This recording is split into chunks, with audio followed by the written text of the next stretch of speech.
Whether you're new to pool and practicing the basics, or a more experienced player performing drills to improve your shot making and positional play, the Drill Partner is perfect for you. No, it's got to be a good show if we're going to do an evening edition. That's for sure. Hopefully, you guys can hear me and see me all right. Molina Mike here. Let me know in the chat if you guys are, as my computer's already starting to give me issue. Right on course. The Miz says showtime. Milo Bell says let's fucking go. Shorty Dancer's in there. Perfect. Welcome back, guys. Hopefully, y'all have enjoyed the last few days. Uncle Mike just had his show on Billiards Digest live. Make sure and go check that out on either on the APA channel or on Billiards Digest Facebook page. Had some pretty good interviews with Emily and Josh and Moritz, maybe Jay too. So I got to catch a couple of those interviews, which is pretty cool. So I got some good guests. Well, one of them is a good guest. The other one, and you'll know when you see them, you'll know who I'm referring to as far as being the good guest and then being, So just a bit of a heads up. We're going to be live, I think, tomorrow at noon with Dennis Hatch. So make sure and tune in for that. I'm excited to get the Hatchet Man on, talk some. He made a post about want to throw his name in the mix in terms of captaincy. So we're going to talk about that. And then I might even bring back Telfer on for old Jimmy from Cue It Up and get his experience from the European fan side of things. But before then, we got tonight to get to. Of course, you know this gentleman, the man with the best beard in all the land, looking as fashionable as ever. And then you didn't get to wipe your eye before we sorry, got my eye started? itch. Sorry about that, guys. Yeah. Okay. Yeah. What's up? What's up, man? How are you? Oh my gosh, what a month, dude! It's been a roller coaster of a year, man. Yeah. Well, let's. I'm doing better. Yeah. I was gonna ask, how are you feeling first of all, because we haven't talked lately. Good. I don't know if you guys noticed, but my jawline is a little bit more pronounced. I did the old go into the hospital for a week and don't consume any liquid or food for a week because they have you on IV fluids and lose 15 pounds in a week. So it was awesome. I mean, listen, you had 15 pounds to lose, buddy. You know what I mean? Exactly. I mean, now we got room, baby. We got There you go. There you go. Bottoms up, buddy. Raymond, how are you, my man? Busy, man, but doing good. Doing pretty good. Happy to be here. You're not in your usual studio, so where are you these days? I'm in New York this week doing day job things, but everything's going well. I got to check out the New York Q Club the other night. I got to check out Bergen Billiards the other night as well. Kang Lee's what's it called? Bergen Billiards. I hadn't even heard of it. Yeah, Kang. Kang was working at what's it called, Karam Cafe for a long while, and saved up a bunch of money and bought a pool room over on the Jersey side. It's called Bergen Billiards, and they've got really nice carom tables set up there. So if you're into 3-cushion, nice. Check that place out. And they have eight pool tables as well, all Korean tables, Hollywood tables. But the carom tables play jam up, so they play really good. And then I got to check out the New York Q Club the other night, which I hadn't done before, and I wanted to scope it out. So it's actually like a block from my room. I've been wanting to check that place out too, man. I've been in New York but once in the last however many years of my life, but maybe next time I'm in town. But Kang is a really good dude. I always enjoy seeing him around the Pro Billiard Series scene. I always had a nickname for him in that format. He was the giant killer to me because he would always take down some really big names out there on the Pro Billiard Series. So nice to hear, man. Hopefully everything works out for him with that new venture. But this evening, boys, I brought y'all in to talk a little Mosconi Cup because you guys are real rah Team USA, and it's rare that, like, first of all, it's rare that my boy ever wants to do a show with me, and I'm talking about Collins here for a minute. And so he texted me and he was just like, I want to come on the show. So I knew he was fired up about something. So let's go ahead and lead with it, New, if we can. Well, I mean, I don't really have much to say that hasn't already been said, obviously, about the players, and I don't really want to beat the topic to death. We all know what happened, but Man, I can't tell you how like let down I feel, or not let down, or I'm just disappointed in the production. And I don't mean the stage. The stage is great. You know what I mean? And like the stands and like the lighting and everything and the camera work, all that is fine and dandy by Matchroom. And they've been doing a real jam up job as far as covering the game. But like it started in the press conference, man. Like, how can we not get hyped about this event? And I'll tell you how. I'm sorry, but I if you don't have a diehard fan pool player asking those questions and they're not excited about it while they're asking the questions, no one's going to get excited, including the people that are answering the questions, right? So it starts with Emily asking her very softball, very like generic questions, you know, like when she did the Golden Break podcast, she just starts every single interview with the whole what got you into playing pool? Why did you start playing pool? It's like the question you've heard a billion times, and it's always the same answer in a slightly different thing, but like you've heard all the answers. No one cares about that question anymore. And the same thing goes for the way that she was asking these like, Josh Philly, you didn't play last year on the team. Now you're back. Are you excited? What's he going to say? You know? Nah, not really. Yeah. Nah, what do you think the guy's going to say? Anyway, that's how it started for me. And then as far as the production goes, it just kind of was more of the same for the entire event. Like these post-match and pre-match interviews were just, pardon me, they're a fucking snooze fest because the people that are asking the questions don't even really know what questions they're asking, first of all, because they're not really pool players and they don't understand all the context of every single shot that happened in the match leading up to their post-match interview. And they probably weren't even watching the match to begin with. And then they ask these questions that are just like these T-ball questions that no one can be excited about. So how are we supposed to be hyped for the event? I don't get it, especially with the way it went. And what do you say, Ray? And rant for now. I think I saw just on this subject. I think I saw a couple people like talking about how little pre-tournament like promotion there was. Like, oh yeah, the Mosconi Cup's coming up. You know, it's kind of like we know because we know, but like if you didn't know, then you wouldn't know. And so there was a little bit of this like, you know, you got excited maybe the day of because it was there. You know what I mean? It wasn't like a steady build and, you know, advertising and promotional thing so that somebody who's not like a really diehard, you know, would have an opportunity to get like, oh man, I gotta buy this month stream, you know, access thing so I can go watch, you know. So there wasn't really much of that. So I think in that regard, yeah, there was like not a lot of setup, you know, for this year's event. I think like in years past, it was much more like there was like a month out, you were ready, you know, you're starting to see stuff and highlight reels and all this other stuff. So I don't know, you know, but yeah, it's been like an interesting build up because I mean, like they're hitting socials more than ever. I feel like, you know, and doing a really good job on some of like on some of the topics they're hitting within their socials, the creativity of them. And I tell Adam that runs it all the time, like just how much I'm impressed with some of the, like it's growing a lot, but it seems like as it's centered towards the Mosconi Cup, at least leading up to it, it seems to be very different. And then you have this like cookie cutter. I'm going to basically ask like the same questions I've been asking, you know, so Jason, tell me about how much you don't like Sky.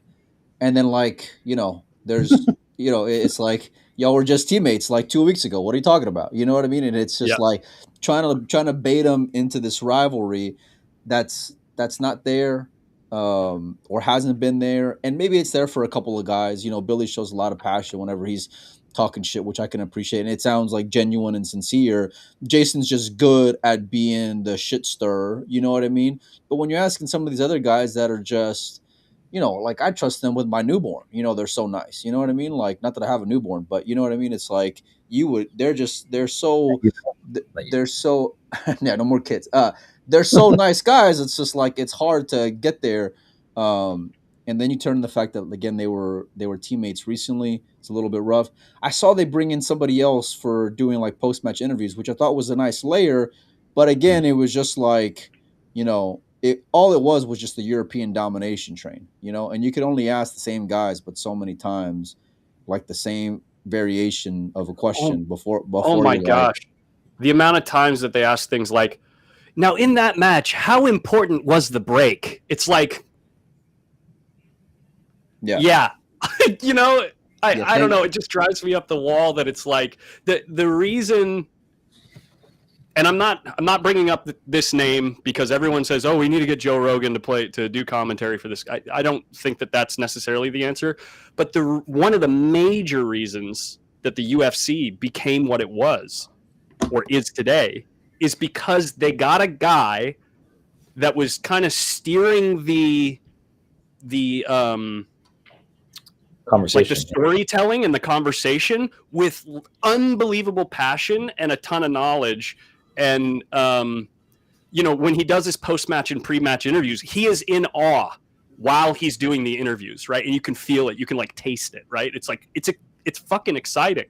But if you just think it's like this thing where, okay, it's the Mosconi Cup. If we set up the cameras and we bring the players and we just have someone there with a microphone, it's going to be good. You're wrong, obviously, because we just watched what we just watched. So it's like, that was the part that was the most frustrating for me and honestly turned me off. I didn't watch a ton. I watched probably 45% of the event, which is the least that I've watched in 5 years. So forever.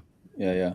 When I was watching Uncle Mike's show earlier, Jason Bowman was on there and he was talking about how it was kind of the same thing where he was just like, I tuned in on day 3, but he's like, there wasn't really much in term like for him to get excited about, and then you start off, spotting them 4 games and then what that can do to the psyche. And here we go again, we've seen this show before. And I think to a certain extent, they kind of took this, I've said it a few times where I feel like they just kind of took the fans for granted when it came to this event, where it's just like, listen, we've got a proven model, right? We're hitting on all cylinders when it comes to our socials, but we got this formula that just works. So we're just going to continue to do it.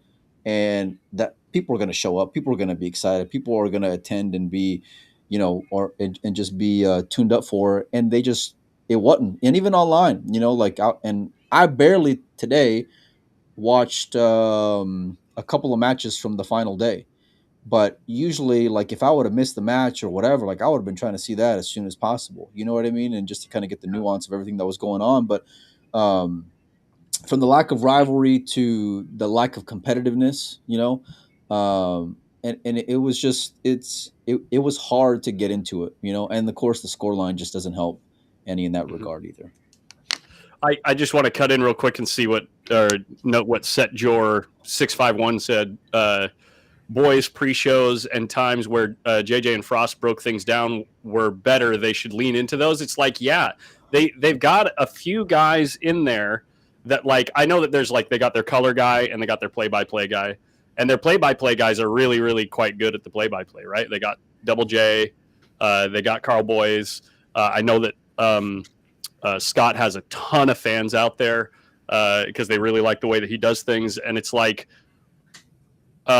to not have that, going in between the matches too, it kind of just takes the wind out of the sails, in my opinion. In my opinion, and I'm just a guy that like loves the game a bunch, and I'm not great at the game, but anyway, it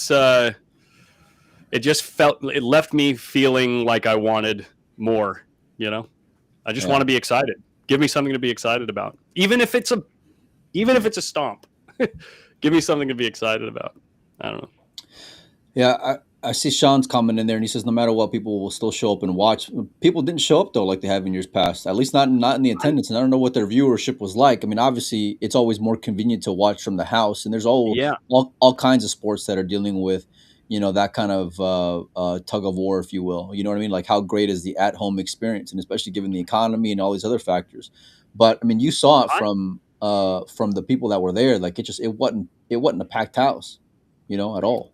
I think from a storytelling perspective, I remember when I went to the International, it was like this one time where I kind of felt like, okay, this event is due for a facelift as far as like the production is going, and so they do some things like really well overall as the tournament's run. But then I was like, man, there's holes here, and like, how do you make this compelling? And there's individuals stories obviously there. There's double stories there. There's like stuff. There's opportunities there that are, there. What's missing is like the bandwidth and scale of production around it to be able to kind of tell those things. And so everybody could improve in that regard to kind of meet like actual like probably the best sporting event that does is like Wimbledon. Like Wimbledon does it really, really, really well. But they've got huge budgets and they got whole production crews that focus on these things, and they go and cut documentary promos and stuff like that, and they have producers that are kind of crafting these overarching storylines, and then teams that go capture images and all that stuff. To as the dynamics of the tournament are going, they're going and cutting stories and creating stories that kind of fit those things. So to Colin's point, yeah, it definitely could improve in that regard, but so could everybody. And that's like maybe a financial burden, or just a matter of partnering with the right people that are passionate and wanting to do it, and you can do that. I think for me, I haven't even really thought about it, even though this is like my day job. This is what I do for work. It's like for me, I've been more worried about like, the team itself and how to get the team to the point where they're performing well, and preparing well, really, and it's frustrating for me because, we all saw the graphic, right? Like, well, if they make these 3-9 balls, we're up 6-5, Mm-hmm. And it's like, you guys do zero, like they were, for the first 2 days, they were improving, and then they just got to where they stacked too much against themselves. And then Team Europe just kind of walked, through on the last running game. Out of time. Yeah, exactly. So you just and so that part to me is more frustrating, and because I think that team can win, and I think other teams could win too. I think if you didn't have those 5 guys, I think you could win with those 5 guys if they prepare. I think you can win with 5 juniors if they prepare, to be honest. It's just a matter of like actually putting in the work and being diligent and like treating it like it matters to you. And I think it's a little condescending to fans to say it matters to you but never prepare. It's like, we're not going to prepare, but like afterwards we're upset that we lost. Like I hope it is Gabby in the chat. I think I saw her in the chat. If that's the case, if that's how you're going to behave, I hope she throws her flute at you. You know what I mean? And like just full steam, because you're just like, oh man, I'm so upset we lost, but like I would believe you if you got the whole team together for 3 weeks and we're really like full tilt all in on this. So I think Team Europe was all in on it, and they didn't need to be, and they were all in on it, and they their preparation showed, and there were things that there weren't gaps where there could have been gaps, and we didn't exploit those pressure points at all. Really, we didn't really put any heat on them. Well, I mean, you were in. All you can ask for is to be in a spot where there's opportunity, And I think Tyler at least had a few of those chances. Yeah. Sky with that one, but it's just like you still gotta. You wanna be there, but then once you get there, you still gotta go and get yourself a base hit when you're in that spot, And so, you gotta convert on those opportunities for sure. Yeah, for sure. And then I mean, it just compounds after a certain point. That's where it kind of got a little. I don't even want to say disheartening. It just got a little like sad after a little bit, at least in terms of watching him just continue to stumble over like big pressure point balls. You know what I mean?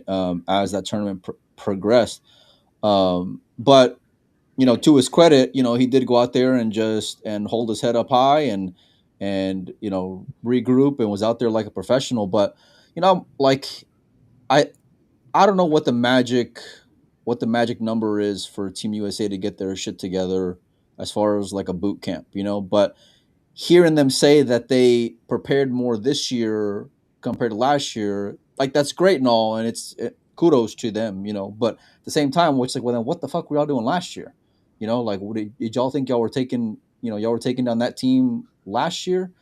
And so it's just, you already have this perception of a lack of work ethic amongst that group of guys, at least some of them within that camp.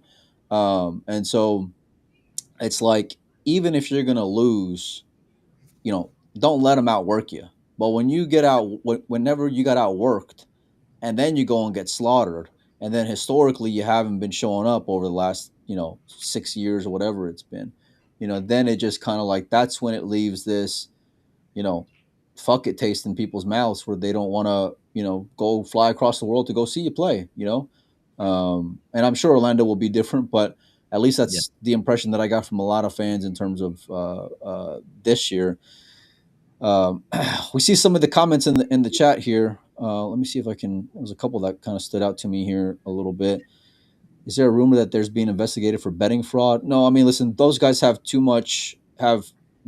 Number one, there's no book that'll take any kind of money to let anything out like that, and normally domestic books don't even take much of anything in terms of the Mosconi Cup, and anything abroad, it's very limited. So, if it were to happen, it would happen the other way, right? Because the team was a favorite, right? So, if it were to happen, you're going to go and put the worst guy on Team USA. You're betting on him to make MVP and betting every match on the Americans, and then the Americans go and win. Or you're taking the flyer crazy bet that USA is going to lose every single match. You know what I mean? Yeah. Because that would probably still be pretty ridiculous odds. But anyway, I don't think that's. I think even like an 11-0 was like plus 2,500 if I remember right. 11-0 by Europe. But that's still 25-1. I mean, you're right. It's like a lot of money potentially, no, sure, but I don't. Sure. And it looked like it was going to go that way at one point. I mean, it looked like what the heck is going on here? But anyway, they were chatting about 11-0 for sure. But I just want to say, I forget who it was in the chat. Someone said that Emily is the problem. I'm going to be a bit of a devil's advocate to my point earlier, and actually something that you said, Ray, is really true. I don't know if it's a budget issue too, and they're just trying to make ends meet with the people that they have on crew. That's completely understandable, right? Like Mike and I do that when we go out to the BCA events, right? It's like we're certainly not the perfect people for the job, like we're just trying to make ends meet as far as like giving the people at home the best show that we possibly can on the budget that we have. So I completely understand that. And I would imagine that their focus is not necessarily the avid pool player so much. And it might more be tailored to people who just play in bars, and don't really know how to shoot a stun shot at any distance. You know what I mean? And it's like, sure.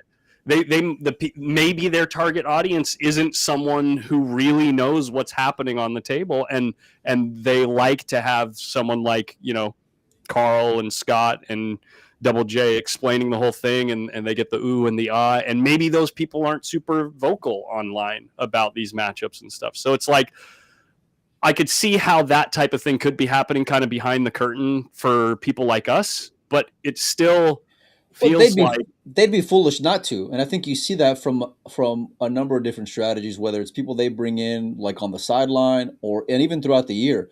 We saw like a YouTuber, a comedian. They had a guy from a soccer team out there amongst others. So like and she's hitting the PR circuit in terms of like non-poll related medium, things like that as well, which is great because you have to get outside eyes in it.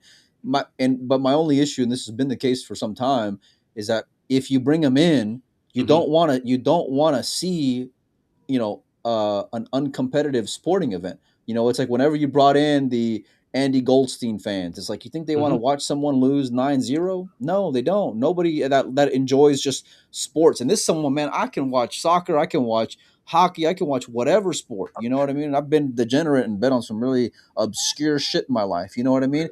And so Collins knows what I'm talking about. And so it's like AI soccer. Oops. Yeah, flipping coins and shit. You know what I mean? But like, you want it to be no matter what, even if you're bringing in the casual or the layman or whatever, you gotta hit all those things to plant seeds to where you hope that it brings them in.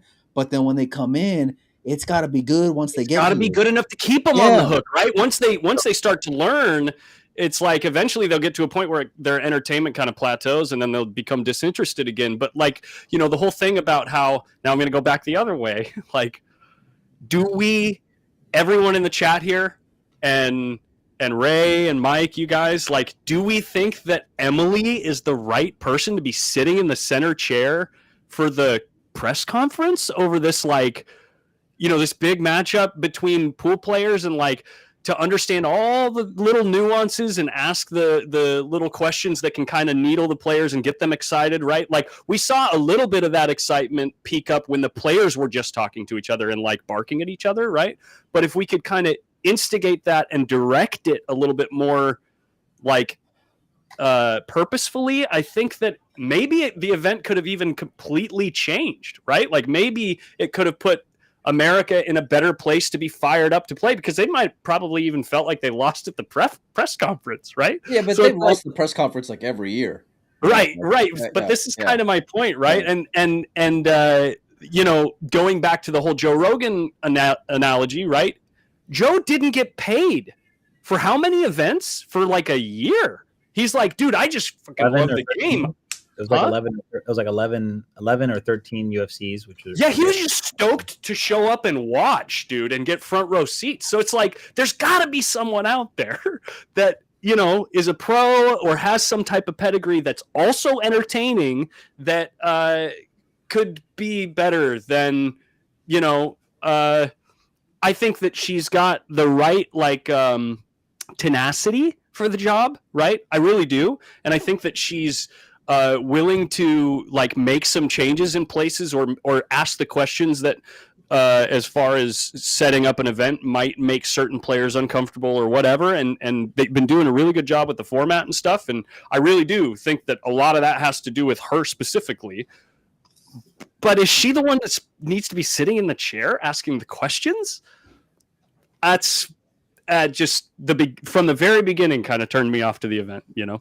That's my opinion. I mean, historically, she's always been a little cringe in that spot, and by a little, I mean a lot, you know. And sure. So, but you know, to her credit, I mean, she has helped grow it to where it is today. At the same time, there's ego there, and she likes to be center stage, literally have the queen's throne there, you know, like in between them all.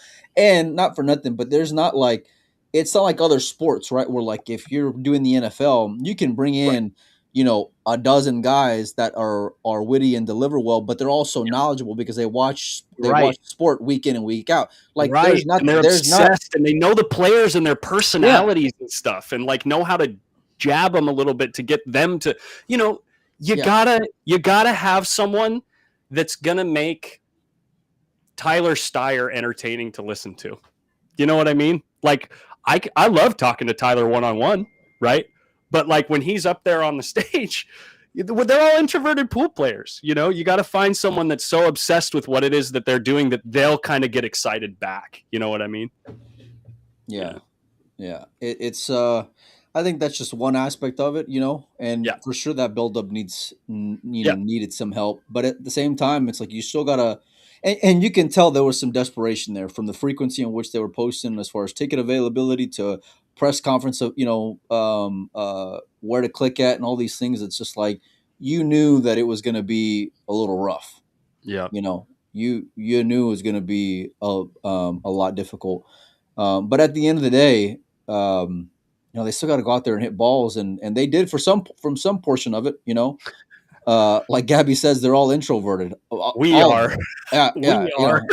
I'm an introvert. I mean, I might not look like it on, you know, you put a mic in front of my face and I can't shut up, but like I'd rather in a lot of instances. Yeah, but Jason's like the only one who's like right at home in that environment.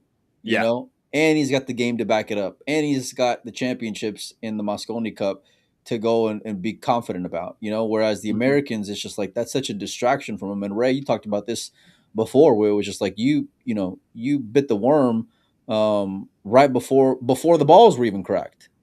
Mm-hmm. Yeah, the press conference was started off like kind of like a little bit flat and generic until Jason kind of decided to like engage a little bit and start throwing little grenades. I think I don't really put a ton of onus. I think my understanding of how, or my expectations really for Matchroom is just like I expect them to just provide a platform, you know, where people tune in and watch and get to watch these competitions happen. And then anything outside of that is up to us as far as like ownership and like, I don't think Matchroom is ever going to be in a position where they're going to facilitate or finance the side of preparation that needs to happen for the U.S. to be competitive in this event consistently. Yeah, no. You know, I think they're Well, just the American players don't want to leave money on the table, Ray. So where's it going to come from then? no. It has to be. Dangle the carrot. It has to be an American endeavor is what it has to be. So whoever our players are, I think there are novel and actually pretty simple, elegant solutions that allow for the Americans to invest in the training and development of their top players. Because right now, you know, overall Americans don't really invest in them. And so they also kind of come to these tournaments and complain that Team USA doesn't win, but they don't ever do anything about it. And they don't ever put their money where their mouth is and help fund training, because training takes time and time costs money. And I'm not so sure. There's a lot of guys who are there, Ray, Shane included, who would be interested in going to a training and not getting compensated for it. That's what I'm saying. Or what I'm saying. Yeah, that's what I'm saying. These guys have time. You're asking to train semi-regularly in a team environment throughout the year to prepare adequately, which you need to do. And their time costs money also. It's not just like, you know, it's not just like paying for table time. It's like these guys themselves are enterprises individually. And they, you know, if it's getting Shane and Sky and Feder and whoever else out there, we want to compensate them. You know, you want to compensate the other players as well to come and train. You want to compensate maybe some of the juniors as far as their travel is concerned. So you develop a cycle. And then you want to get them all in a scenario where they are developing and growing together. Then you have an honest approach for this unit, this American endeavor, to go out there and represent ourselves internationally as best we can. You have a legitimate place to gripe about, you know, because now we're just complaining. I like being frustrated as much as everybody. It's okay to vent your frustrations and all that stuff, but ultimately you have to provide solutions. And one of these solutions, yeah, but I think that's a bit of a pipe dream, though, Ray. I mean, like there's like, I think to some extent we have a problem where currently I think it is. But financially, there's no solution there. There is a solution. There, every problem is an opportunity to problem solve. That's all. And so we haven't just problem solved and innovated.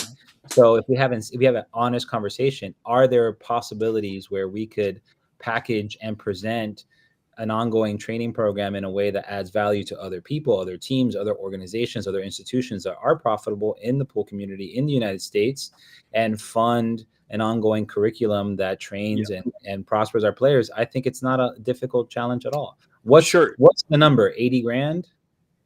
So this is where the problem. You'd have to really like break it down. You know, how many players so what's the travel expenses? I probably think I would guess it'd be more than that. Just it'd be north of that a fair amount, but that's fine. So let's say it's $125,000. You do that 3 or 4 times a year. You know, so $675,000. Could you raise $675,000 to train Team USA? This is where I think that it's. I'm not so sure. I think that it's more, guys. I think it's more a cultural issue. It is a cultural in the States. Yeah. Sure. This whole discussion about like where the money is or where it would come from, and then how are you going to sell that idea to somebody, right? Like whether it's the person that's funding it or it's the person that's organizing it or whatever. In other countries around the world that seem to be doing quite well with these Q sports, they actually take Q sports seriously as a sport, where in the States, right, like if you take the objective number of people who play pool fairly regularly in the States compared to almost any other country, except obviously China, Philippines, you know, these other places where you just have huge numbers of people that are vastly, like, very interested in Q sports. But if you compare to the US to Poland, UK, Vietnam. you know, Spain, like all these other countries that have had, you know, a decent handful of players come out that play phenomenal, right? Compared to the States, it's like, you would figure, because there's so many more people out here that pick up a cue semi-regularly, whether it's at a bar or at a league or whatever, you would assume that based on the law of averages, you'd come out with a larger number of people that play phenomenally, right? But clearly we don't. We have 5, maybe 7, maybe, right? So it's like, it's obviously a cultural issue. And so before you can sell that idea, Raymond, first you have to sell the cultural idea that this is something that can be taken seriously, which the States, we just don't believe. Well, the irony of all this is you had 5 Europeans that got together on their own dime to be together for 2 weeks, right? Yeah. To invest in the goal, so just for the fact that you even got to mention as far as like paying guys and all these things just shows where the culture's at compared from one side to the other, Yep. and what they're, I don't even want to say serious because I'm not going to hate on anybody for trying to make any money, but it's just like, where they're at or where they think they're at in terms of what it would take to get them to actually buy in. And then what's that sincerity level like? I think if you were to go and get juniors, let's say you got some top guys there on the American side. If you're getting juniors there, you're not paying them. They're going out there to go cut their teeth. Go and get some seasoning out there. Pay for your lodging, your flight, whatever. But you're investing in your future, so to speak. And so Charles. Sorry, Charles Roy says other countries have government-funded programs for pool. Here, it's a bar sport. No, here it's a silly bar game. It's an aim and like, oh, we made the blue ball. Oh, blue balls. That's the game that we play here in the States. I'm serious. And it's like in other countries, it's like a game where, take hayball for an example, right? The most popular format of cue sport in China is just disgustingly difficult, right? And that's what the ball bangers play in China, right? It's a cultural thing. Sure. But, it's also like the other part of it is there's people that are in position that don't necessarily work well with others, and they know who they are. You can tell by burned relationships. You can tell by, things that have kind of gone sour or south or whatever. So like historically, and some of them, listen, Matchroom's not in it for the betterment of American pool. They're in to go and make money on a product, And so that's where I feel like that conflict can kind of be a little difficult. Now, if there were relationships with, let's say, the BCA or things like that, and it'd have to be something grassroots, and then just someone who just loves pool and hates their money because they're never going to get it back, to invest in seeing the future grow. But then it's just like that's a well that even if you get there, which is still going to be a reach, eventually that well is going to run dry. There has to be some kind of business plan in place where it can be self-sustaining. And there's a lot of mercenaries out there. There's a lot of me. There's a lot of I want to take as much as I can, or I deserve this, or I deserve that, or whatever. Just culturally, where I think it's a lot tougher of a problem to go and tackle outside of just getting a number. Because even if you get a number, it's just like, I don't know how many of these guys would have to go and figure out how much their time is worth, if they're willing to go and skip a tournament. All like so many factors would be into play here, Yeah, I think just my point is like Matchroom's focus is always going to be kind of short term for themselves, right? They're going to make decisions that improve the product now, improve the offering now, improve the reach now, and that has a long term ramification for them. But I think if we're going to take ownership and they're seeing the ramification now because of short term. Yes, I agree. Of putting band-aids on there. Yeah, I totally agree. But I think as far as we're concerned, as people who are, obviously vested and interested in wanting to see our American guys perform better, we need to implement longer term solutions and systems that help develop our team and put our players in better positions to execute, especially when they're in this unique kind of team setting. So, I mean, these guys on the European side, they're self-starters, they're getting after it and getting together and buying in because they know that if they just rinse, wash, and repeat every time, do the same process over and over again, they have a really good chance at winning an extra 20 grand and winning 40 grand each, and that has ramifications for them. It means something to them, and they probably have invested in pride as well. Whereas we have like the negative. That's a big thing. That you can't measure. No, and there's it's funny how when you kind of prioritize that first, when you have that identity based on like trying to defend and deliver on this level, then you get good results, but if you also have the negative compounding interest of like, oh, well, whatever, you know what I mean? It's easier to self-sabotage and not really commit, and because now you're vulnerable. If you commit all the way and really put your heart into it and prepare, and then you could still lose, and then it could hurt more. But we have to have guys that are willing to do that, and we have to have people that are willing to sacrifice holidays and sacrifice family time and sacrifice all this other stuff, because if ultimately at the end of the day, it's what are you putting out on the day that matters, and if you don't prepare yourself for that moment by sacrificing literally all of it and getting yourself focused and ready, then you don't have a chance. You probably don't deserve to win. You're seeing that. I mean, listen, I'm not saying Pius or Moritz would have snapped off, the international, but they for sure would have gone deep. I guarantee you they would have gone deep playing that event. Didn't Pius win Derby 9 ball this past year?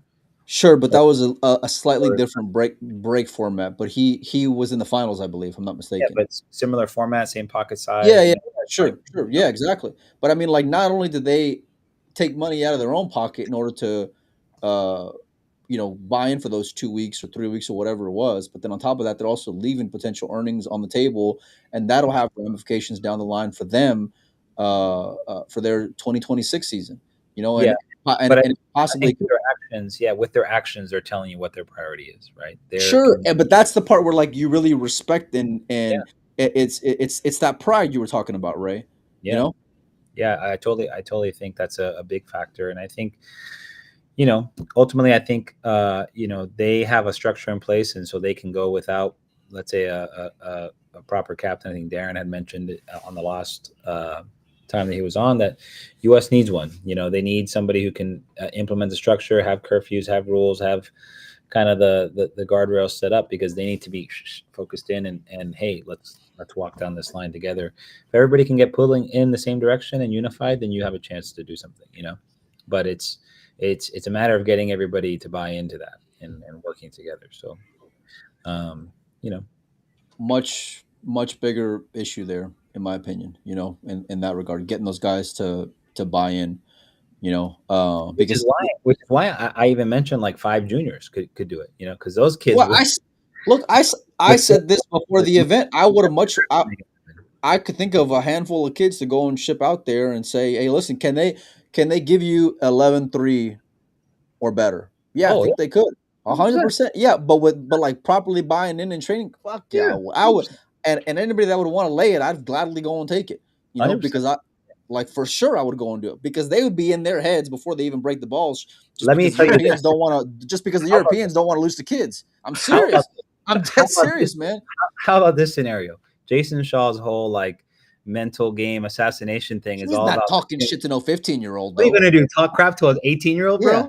Like, you've completely disarmed this whole like. Yeah, now you gotta go out there and play pool, And hey, by the way, they shoot pretty straight, those kids, And in a race to 5, they might not buckle. They might be the ones that go out there and just deliver. And now all the pressure's on you. They're still in see ball, shoot ball, make ball. Yeah, there's no trauma there. There's no PTSD. To me, I was just thinking, like, who would I love? Like Landon Hollingsworth, Laz Martinez, Eric Roberts, Nathan Childress, and like Adrian Prasad. Give me those 5 kids, man. Good, like heads on their shoulders, super committed, can shoot straight, can break good, have beaten top players before, would have no ego. They just go out there and get it done.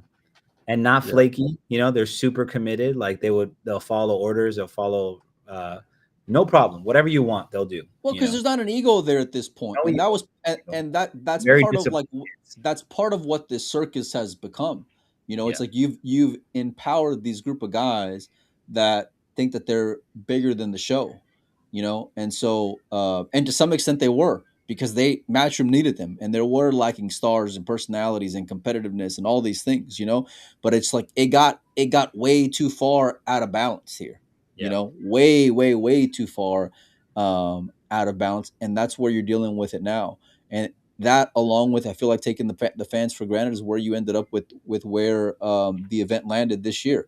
Last year, listen, last year we were sweating the last 6 months of the tour. Who was going to get picked, who was going to jump in rankings, who was going to do this and that, and your scoreboard watching tournaments, who's going to go up in the next round, how much are they bumping up, every single round. There was none of that this year. I mean, zero of that. There was on the European side, there were, sure, and certainly on the Asian side of things, that was always going to be something, but on the American side of it, there was none, zero. It's almost as if they already knew who was going to be on the team. Yeah. Shocking. Boxer Star says it cost me over $3,000 to go to the Florida Open knowing I had no chance. There should be hundreds of yearly events. Yeah, the same. Yeah, I mean, listen, you got to have some dead money for these guys to be able to pick up as well, and I don't think that just peppering more events is going to be the solution. Sure, you'll get more regional players to go and show up at said places, but there has to be a way where these guys can go and make more money. Like, I'd be into maybe up in the buy-in a little bit for some of these events. Not all of them, but some of them, because you still got to have that dead money. But just to where, like, you can have a decent balance there. And I also feel like, listen, they got to figure out some kind of way to pair up with some league or something to where you can have some amateurs in the room doing something else, and they can be casually strolling by where you can have some atmosphere, because there's a few events around the world that have shown that works. You'll get people in the stands. And there's also been a lot of matchroom events that I've seen where there's, it's flat, it's empty, there's no energy there as well. I wish every event could be like the Philippines Open, but it's not, and so we need all the help that we can get, and every market's going to be different in that regard. I love set up the tables a day early, do a qualifier amateur event before the tournament, then play through the pros, and as the tables empty out, finish the amateur tournament. Boom. Easy. I love the events where they have like the men playing along the women, and there's also like amateur stuff, and that's always really great because you get like the whole gamut, the whole representation of everybody who loves the game, kind of in those spaces, and you get some cool stuff. No, I think it's simple. I think the answer is simple. The solution is the tricky part. It was interesting that at least that Johan kind of tossed his hat in the arena publicly now. After there's been like time away, and then Emily responded publicly too. So it's interesting to see like those things. Kind of there's enough pressure now to try and get Team USA back. I know for sure that they're trying to make it work. I know that because I asked Johan to come on, and we talked a little bit during the Mosconi Cup, and his response was, "Let me just get this deal done first, because I don't want to say anything to not make that happen." And he even said, I think it was like this third day or something, where I could tell just from his messages, he was just like super pissed off about what was going on, and he was like, the team needs me, and so I love guys who want it, and listen, he's not putting out there what he asked for before compared to now. Obviously, he's saying there in that thread, I'll be reasonable or whatever. But like, I like the fact that it's public, because now there's going to be there's hope for the American fans, which is what you want to help boost this event up a little bit, and to hopefully boost the competitiveness of it, and so, but like if everything were to go the same, it'd be terrible. No, I think getting enough of this kind of like this like frustrated energy is kind of good. Also, it is energy, you know what I mean? But the point is, like, you stir up the energy, and it has to get. You got to be able to channel it. Yeah. In a productive way.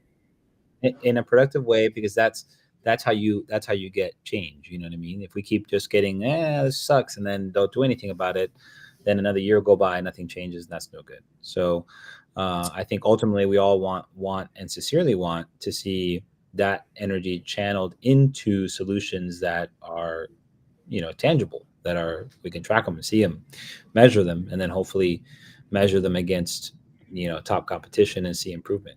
That's really it. I'm going to have Dennis Hatch on, like I mentioned this before you guys. I brought you guys in, and I see some comments and I've seen online about Scott. And I know he was kind of like, mentioning a few things throughout the event, kind of hinting at the fact that he wants to get involved or whatever.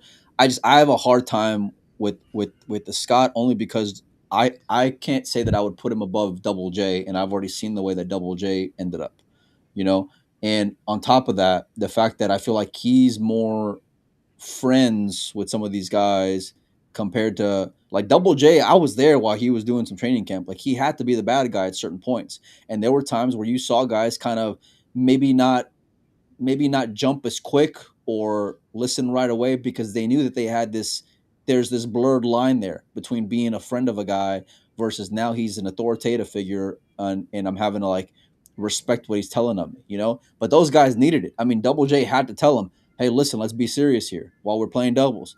Like, let's in other words, give what he's trying to go and create the respect that it deserves, and I'm not so sure that like I would get that and more from Scott is my only like concern in that regard. But either way, like, some kind of captain's going to be better than what we've had over the last few years for sure. But I think for fans, it's Johan or bust at this point. Yeah, I think it's important to have the guidance. It's important. It's good that we have our ex-players like animated and wanting to contribute. That's a step towards a culture. And the Americans need to remember their culture, remember where they came from. And they have a lot of knowledge, a lot of legacy of people that have been there and done it and know how to win. And we can channel that and use that again. And they got pride, Ray. Yeah, and that's all. This is good energy. Corey commenting and like online, that's really good. Dennis commenting online, that's all really good. You know what I mean? There's ex-players who have been there and done it, and like that's like a setup of like, and now how do we focus that? And for me, I'm a big advocate of like having a captain is really important for the Americans, but it can't just be it during the Mosconi Cup.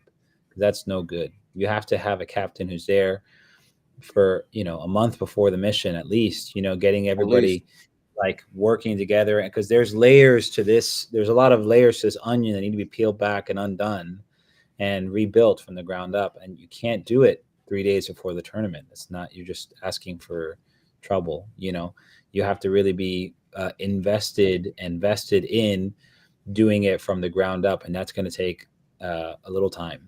So the Mosconi Cup is just gonna be a place where you showcase how much you prepared.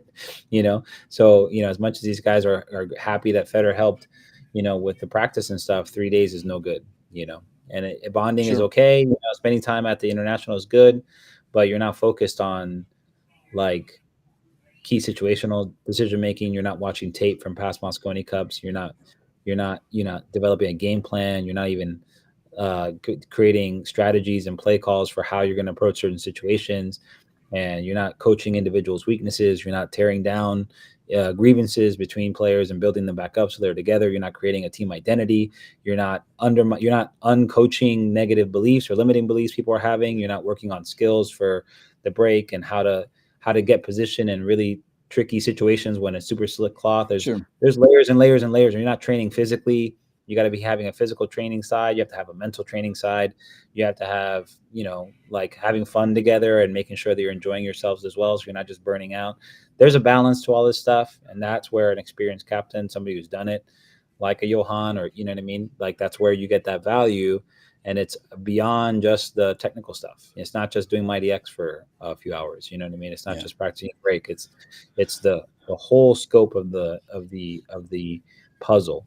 Because you have a broader team identity and you have a lot of individuals that are contributing to that identity, and how do you coach those individuals up to be a part of it and uplift it? Well, that's like the secret of every teacher and educator out there, is to figure out what that symphony is going to be like for that individual person. And especially when you're having them, blend into a team, and then you add in all these other things of just, hierarchy and ego. I agree. There's a lot of like, I think you got to break it all the way down before you can build it back up. That's truly what I believe. And Colton in the chat says, does Shane quit the cup after 20 years? If USA wins, 100% he does. If Shane wins on the 20th, he'll be riding off into the sunset. Sayonara, everybody. I think we all need to go watch Remember the Titans. Listen, you got to go. You gotta fire him up. Absolute cinema. Love that movie. You know, great movie. Ray, what were some of your other takeaways in the overall as far as how the event ended? Can you repeat that again? I said, what were some of your takeaways in the overall? Like, how are you feeling now the event's over with and after it all fell apart or ended or whatever? I think Billy was getting a lot of heat, but he helped score a point in the doubles with Federer. So I remember watching that and be like, man, Billy kind of carried in that match and came with some big shots. He did. So that was encouraging to see, to kind of have him redeem. I'm always of the opinion that if you help score a point, you earn your spot. You know what I mean? So, that was really good to see. I think there's some soul searching to do for some of the individuals, right? That that need to figure out how to get themselves started in this particular format. They crush and they do great all season, and then for some reason they haven't come out and performed to that same level in this format. So that's a mind trick. You got to learn to play on yourself, and maybe that's some outside coaching and outside mental game stuff. That's it's interesting to see that. I was really a positive takeaway. I've been critical of Shane in the past for having him quit and like check out and stuff, but I didn't get that from Shane this year, and I feel like he deservingly over the years. I might add, like he deserved that, by the way. Yeah. But I agree with you. Yeah, and this year was different. He played. Yeah, he looked as good as anybody on both teams. You know what I mean? He really looked very good. He won a singles point along with that. Yeah. So I was happy to see Shane engage. That was a big deal.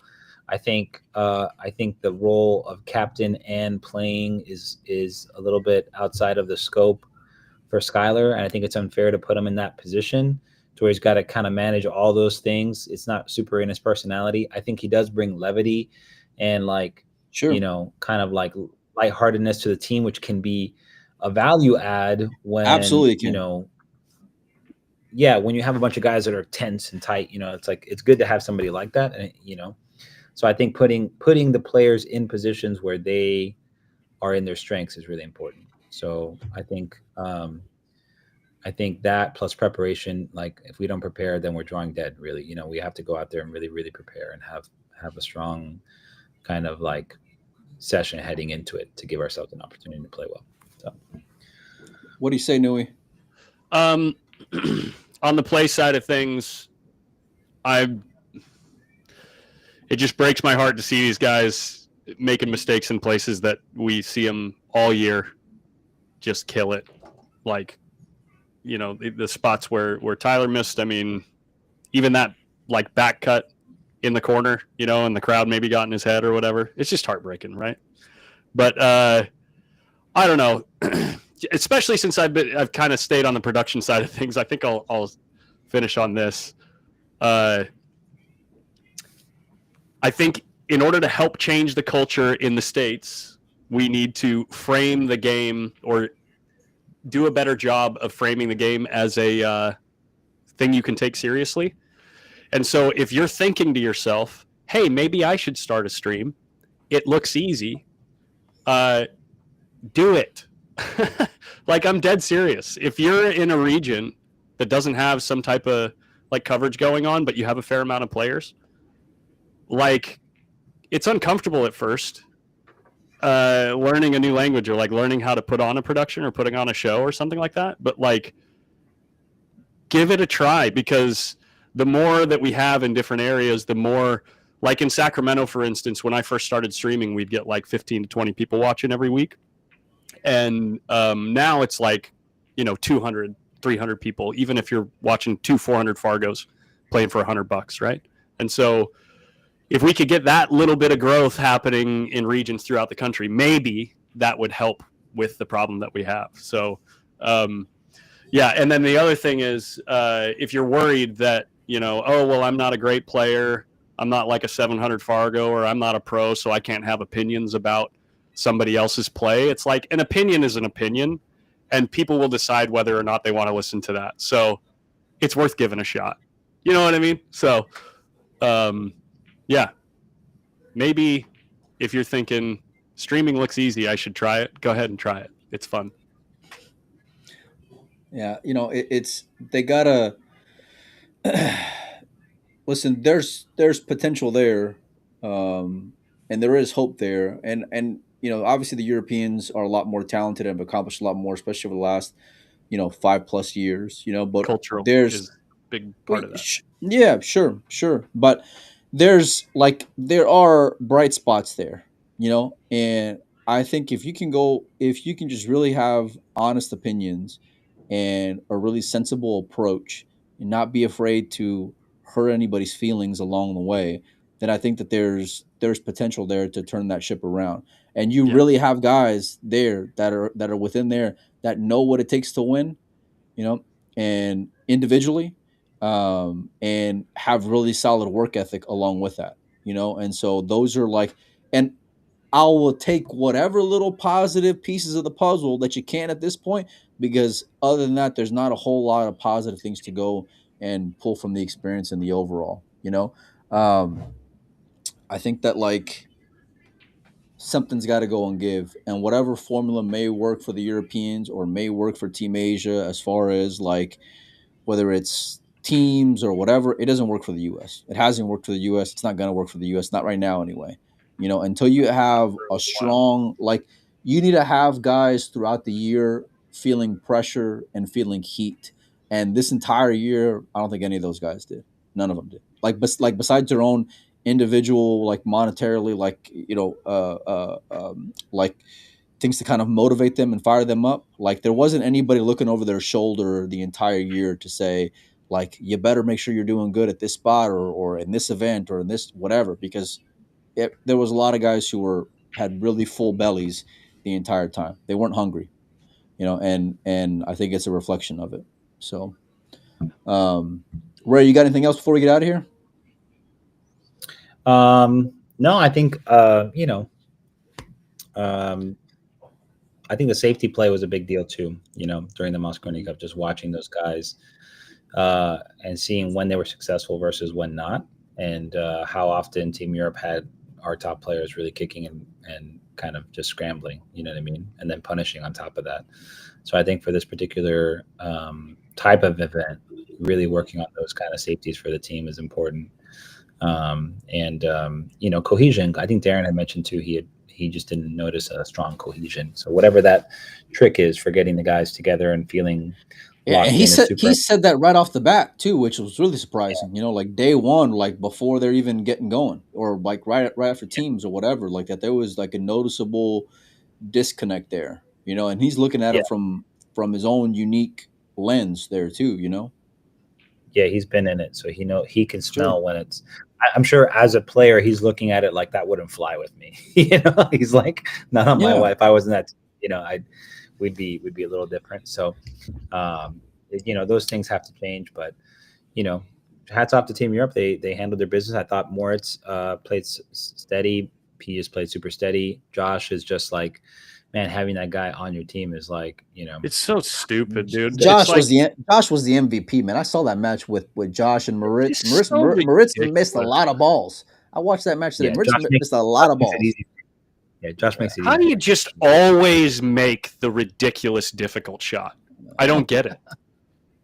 I always say it takes a really great player to beat that guy, Dude, I see what you did there. I see what you did there, Ray. Mr. Undefeated against Filler. No, but it's special in that environment. He just looks so relaxed. It's one thing to you buried a tough shot. You kick, you do whatever. So he just was just comfy. He's just relaxed. Look, one thing that I will say is because and I posted this as well about the fans and how loud they were while they were down on the ball. The matches that I watched today of day 4, there was a lot of yelling and screaming and hollering while Filler was down on the ball, and while a lot of the Europeans were down on the ball, but especially when Filler was down on the ball. And so it's just different where you gotta be ready. Yeah, he can handle it. And we need more guys who can just handle it. And that was last year I was watching, and Kachi was playing, I think, with David in a doubles match, and it was double hill or something, and he was down on an 8-ball, and he had to hit the ball so good to avoid the scratching in the side. He had to hit it slow with outside and get the most amount of draw he could to just barely beat the scratch. And the crowd was on top of him relentlessly. Like, it was so gross. And I'm there watching. I'm like, there's no way this guy makes this ball and gets out. He's gonna crumble, you know. And to his credit, he got back up, got down again, and just peered the ball in. And like, I was like, wow, dude, what an unbelievable shot this guy. Because I was like, that's tough. Fans are brutal. Mickey couldn't even walk on the stage without them yelling "man bun" the entire time. I mean, every time. I started the Mickey Mouse Club chants when you heard hot dog, hot diggity dog when he came out. Listen, I got kids, Ray. That gives me that gives me PTSD, buddy. Here and now, I'm past that stage. I got a 6-year-old. Well, then, yeah, God bless you, buddy. Hey, listen, we got more shows coming up. I'm going to try to get on Jim Telfer from one of the European fans a little later on this week. Keith Paradise was part of Bridge Digest Media. We're going to try to get him out on the show as well. And then, of course, tomorrow at noon, Uncle Mike and Dennis Hatch are going to be on. So make sure and come hang out with us if you guys have time. Appreciate you boys for making time, especially the diva right there who was always being a pain in my ass about scheduling and everything else. Dude, you flaked on me twice. What are you talking about? When did I flake on you? The last 2 times we were going to do this. Look, we'll see y'all later. Go enjoy your night.